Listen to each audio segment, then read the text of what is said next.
Hey, yo, it's your Uncle Step, bro. Listen, getting married at any age is a huge decision to make. But once you hit your 40s, that decision hits a little different. My dad got married at 28, and that was considered late, especially in the 80s. It's considered late now. 40s? The rules has kind of changed. The game has kind of changed as being a man. So that's what I want to talk to you today about is, should you get married as a man in your 40s? Now I could, say, should you get married in your 40s, period, and try to tackle the woman's perspective, but I'm gonna keep it real with you. I don't understand the woman's perspective, honestly. Because number one, because there's no single perspective. Like you can talk to 20 different women and get 15 different answers. So there's that. And plus, I know a lot more about being a man than I do about being a woman. Anyway, listen. The number one reason, now of course, let's go ahead and number one practical reason. Because there's love, and you find someone you love and you want to spend the rest of your life with, blah blah blah. But on a practical standpoint, which is the way I look at it now, if you want to be a husband, if you have that desire to be a husband and a father, you're looking at your wife as somebody who can produce healthy offspring and raise them in the best environment for your child as possible. That's the practical thing. That is what makes women priceless. You can't financially outsource that. Producing your offspring and providing the best, environment for them to, grow and develop. And, statistically speaking, it's a fact that children in two-parent households do a lot better. So if you can provide that for your child, then that is the best environment for them to raise and for them to develop. And then, of course, it's better even when you care and love for the person that you marry and that creates those children, alongside you. Because it takes two to tango, baby. But when you hit 40, or 41 in my case, and you're still not married, or maybe you've been married before and you're divorced and you're looking to maybe do it again, there's a couple of things that you have to consider, because kids might be off the table for you. Speaking personally, I'm 41. Kids are off the table for me. I'm not that I can't produce them, because I very well can. My semen is extremely potent. But if you think that's too much information, just go ahead and turn the video off, because I will get raunchy, and I don't give a freak. But I can produce children. I don't want them. I don't want to give up the rest of my prime. I'm 41. I would literally be given the rest. I think the male prime finishes about 55. And if I'm measuring against the way my dad was, my dad was still bull moose strong at 55. And then I saw him after 55. I saw him slowing down. And it wasn't until after 65 that I'm like, okay, my dad's looking kind of old here. He's 71 now, and he's single. Mom's gone. But I don't want to give the rest of my prime to raise a child. And I don't want my peace disturbed, which brings me back into the topic of this video about getting married. Is once you hit your 40s as a man, you're in the best way that you can live. You're starting to peak. You've gotten better at managing your money. Your credit score is better. You're able to take more vacations. You're at peace. You've gotten to your routine at what makes you a human being and a man. And that makes you more attractive to women. As I stated in the video previous one, I got hit on by 2 21-year-olds that they're neighbors of mine just a couple weeks ago, and they're beautiful. Like, I was like, what the freak? What's this at in my 20s? But like, that's a perk of being in your 40s. Like, you're still in the prime of your life, and financially and emotionally, you're peaking. Your ability to make money is increased.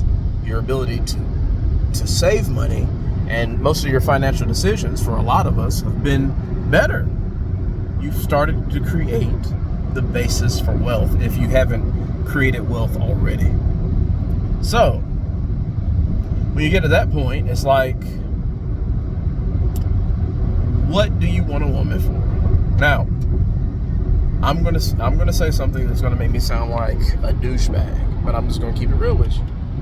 And I had to be real with myself, because when you're making intelligent decisions, the best way to make an intelligent decision is to be honest on both sides with yourself.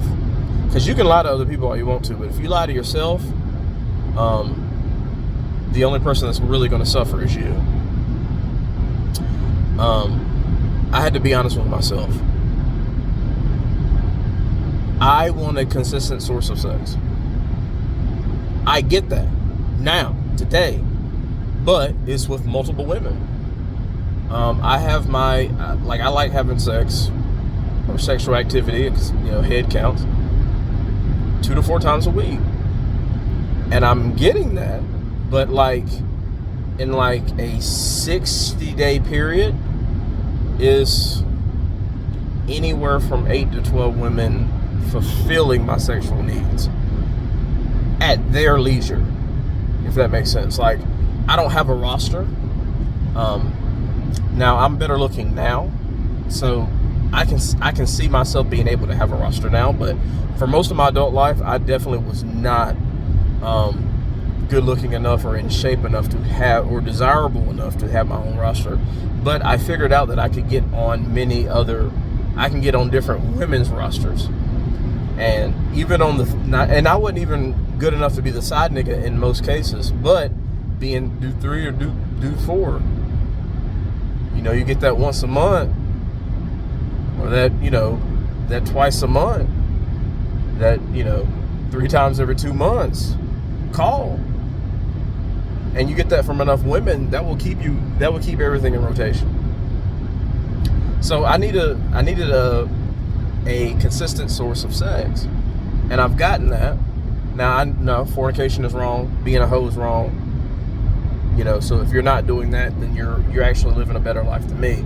And I always encourage people to be better than me. So I know I know what I'm doing is wrong, and I'm working on it. But for the purpose of this video, and just to keep it real with y'all as I keep it real with myself, that's what I want a woman for.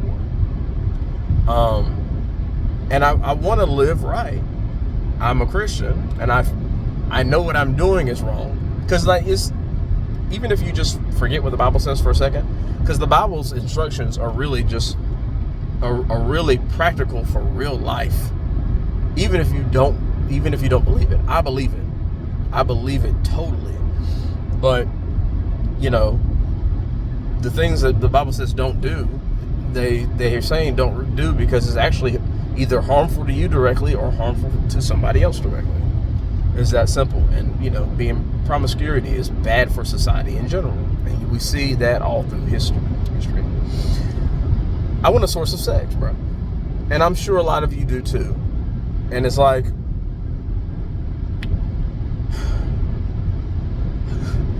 high risk, high reward. We know how dealing with women is.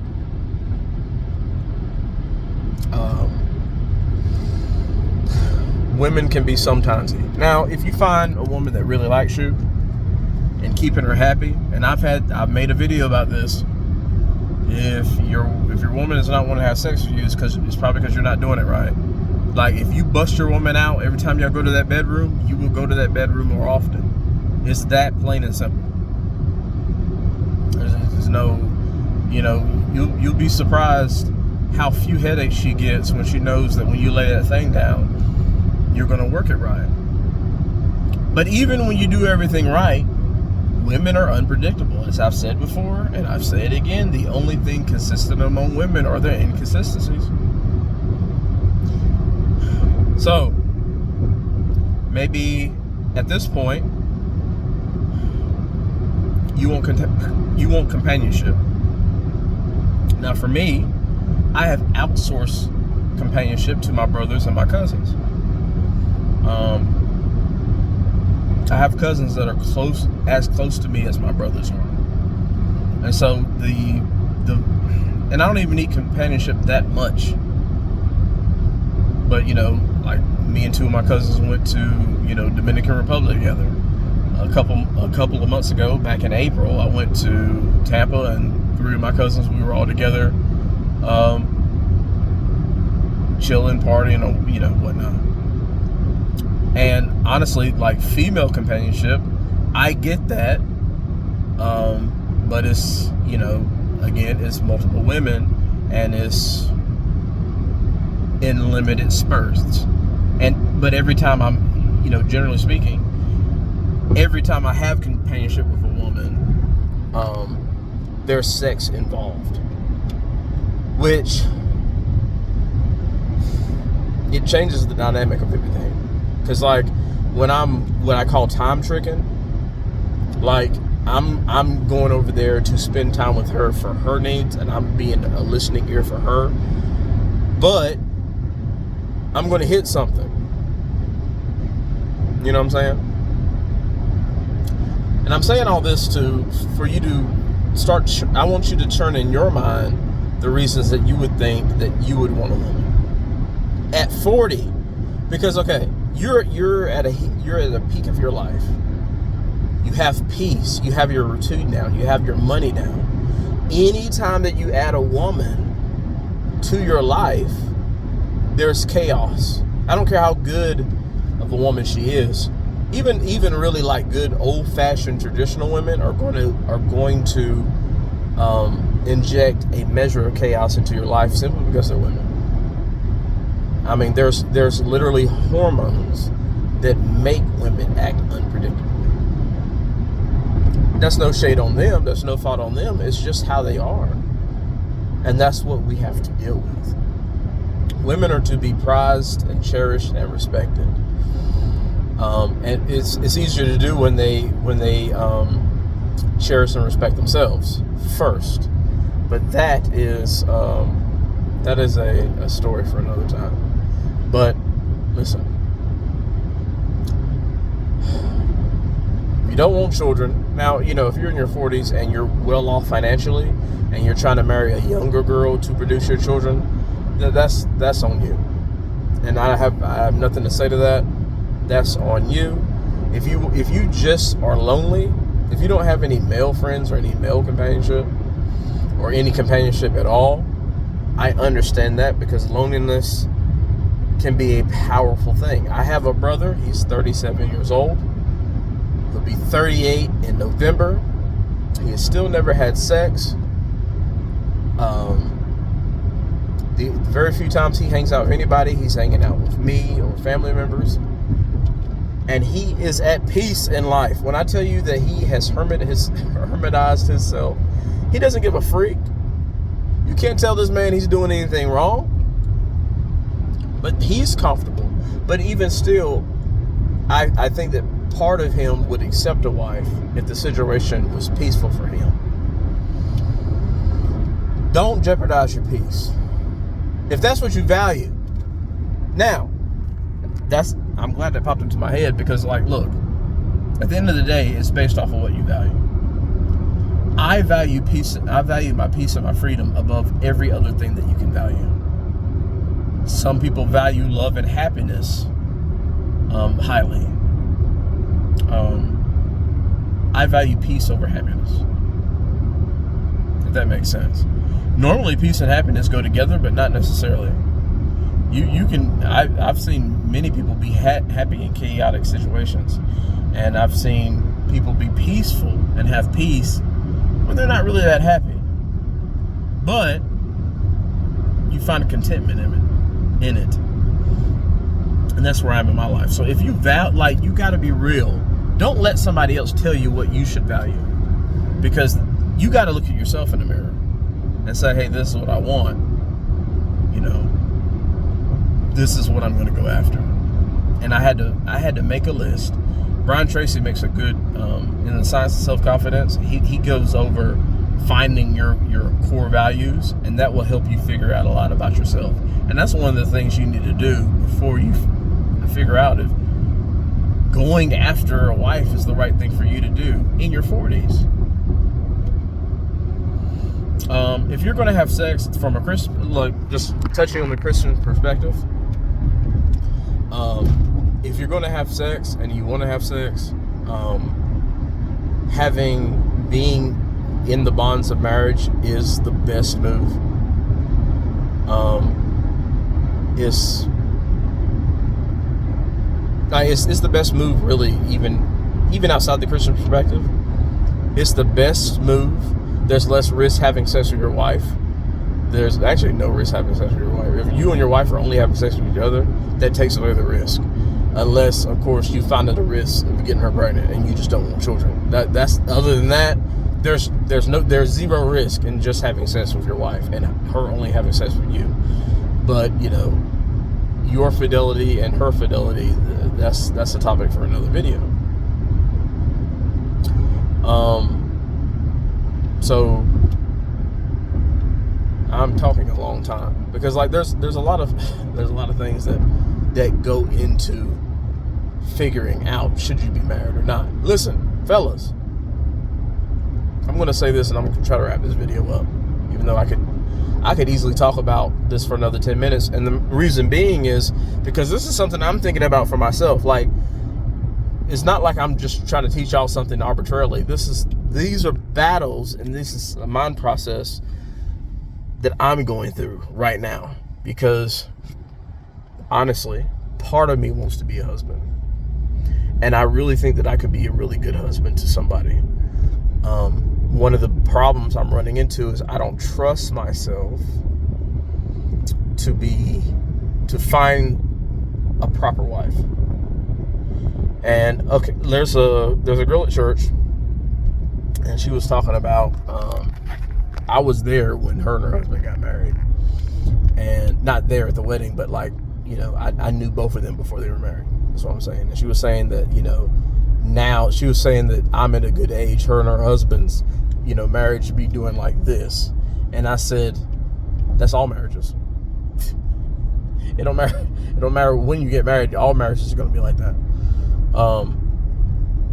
And I told her one thing that I do know, and I did tell her, and it made her think and reconsider what she told me, was I said, the longer that you stay single, the harder it is for you to get married. For different reasons. Even if you're not being a hoe, even if you're not even having sex at all, you find what it is to be at peace as a man.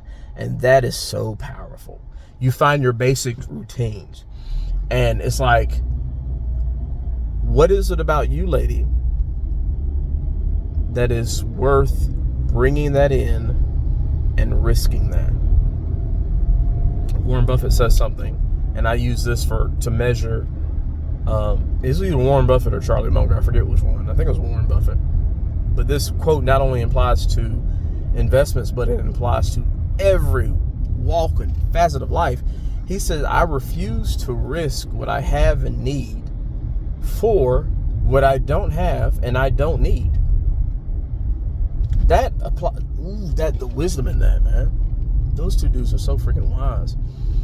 There's so much wisdom in that. Why would I risk my peace and my freedom for love and happiness? No, I don't have them. I don't need them. I have peace and freedom, and I have them, and I need them. Why would I risk what I have and I need for what I don't have and don't need? And at the end of the day, fellas, I think that's what you're going to have to figure out. Is that worth it? I know this video is longer than my average 10-minute video, but I hope that I've said at least something for the 5 of you that are going to watch this that will make you think, hey, is having this wife thing for me? Is this the route that I'm supposed to go? And as I'm learning it, I will post more videos about it, because like I said, this is something that I battle with almost every day. Like, I have a straight thought about marriage almost every single day, every week at least. So I hope this helps to some degree, and until the next video, I'll holla at you. Uncle Step Bro out.